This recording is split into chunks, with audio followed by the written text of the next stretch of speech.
राजू बिष्ट ने ऐसा क्या कह दिया? नहीं तो अगर जिस दिन मेरा दिमाग घूम जाएगा, और मैं जल्दी से घूम भी जाता है, घूम जाएगा तो मैं क्रशर में जा करके पेट्रोल फूंक के आग के हवाले कर दूंगा। अगर प्रशासन ने ध्यान नहीं दिया तो क्रशर फूंक दूंगा, बोले राजू बिष्ट। जनता के लिए कानून हाथ में लेने को तैयार हूं। नमस्कार, मैं रियांशी और आप देख रहे हैं खबर समय। सिलीगुड़ी और आसपास के इलाकों में नदियों में अवैध खनन कोई बड़ी बात नहीं रह गई है। शाम ढलते ही आप किसी भी नदी में चले जाइए, वहां बालू पत्थर निकालने का काम करते श्रमिक और क्रशर मिल जाएंगे। सिलीगुड़ी में ही नहीं बल्कि सिलीगुड़ी के आसपास जैसे गुलमा आदि इलाकों में भी ये नजारा आम हो चुका है। सुबह शाम और देर रात तक विभिन्न नदियों में ये नजारा आप देख सकते हैं। ऐसा नहीं है कि प्रशासन को इसका पता नहीं है। प्रशासन की मिलीभगत के बगैर बालू माफिया ये काम कर भी नहीं सकते। कम से कम स्थानीय लोगों का तो यही मानना है।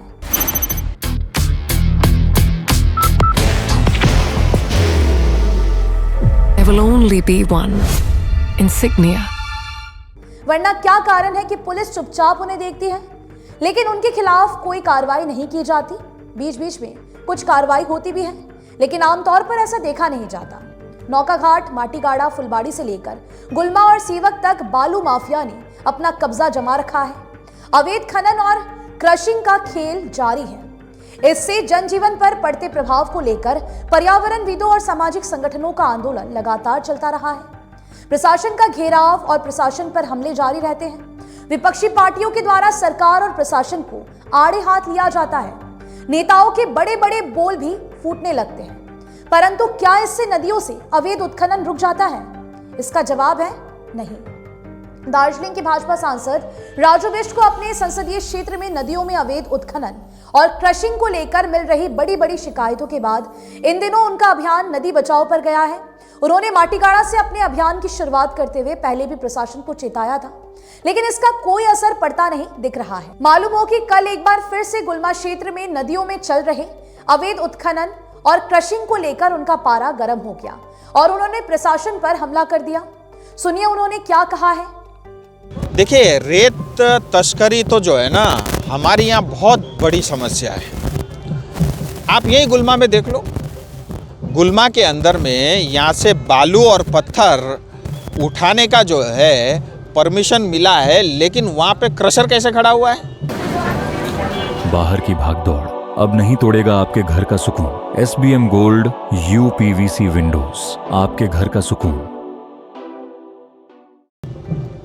और इस तरह के इलीगल क्रशर सिलीगुड़ी के चारों तरफ 20 मंडरा रहे हैं। और ये सिर्फ क्रशर नहीं है, ये चलता फिरता जो है ये मौत का क्रशर है। हमारी नदियों को समाप्त कर दिया, पानी को बर्बाद कर दिया और मतलब उनके कारण उसका दुष्प्रभाव जो है हमारी जनता के ऊपर, हमारे बच्चों के ऊपर पड़ रहा है।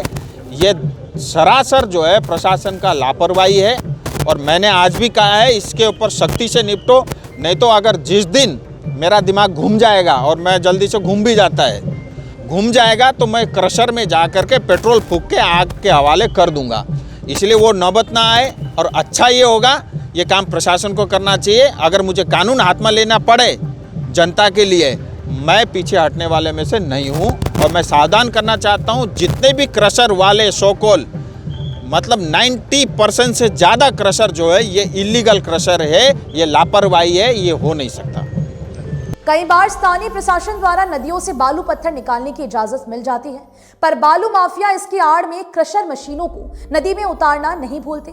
पर्यावरणविदों और विशेषज्ञों ने बताया है कि इसका मानव जीवन और स्वास्थ्य पर बुरा असर पड़ता है। इससे नदियों को भारी क्षति पहुंचती है और परिवेश तथा वातावरण दूषित होता है।